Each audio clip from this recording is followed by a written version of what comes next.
नमस्कार मंडळी. ज्या दिवशी मला लवकर उठायचं असतं का नाही त्या दिवशी बरोबर मला उठायला उशीर होतो. आधीच उठायची हौस असते म्हणा. त्यात उठायला उशीर म्हटलं की सगळे कामं लेट होत जातात.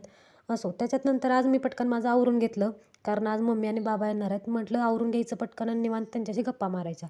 तर कुठलं काय उठायलाच उशीर त्यामुळे सगळी कामं लेट होत गेली. सकाळी उठून किचनकडे गेले बघितलं तर अद्विकनं पाण्याचा स्प्रे मोडून ठेवला होता. गपचूप ग्लास घेतला आणि झाडांना पाणी घालून घेतलं. चहा वगैरे पिले. तोपर्यंत आत्याने देवपूजा केली. मस्तपैकी तुळशीजवळ रांगोळी घातली, उंबऱ्यावर रांगोळी घातली आणि अद्विकचं आवरायला घेतलं. आता ही लहान मुलं सकाळी कुठून एवढी एनर्जी येते त्यांना काय माहिती पळायला.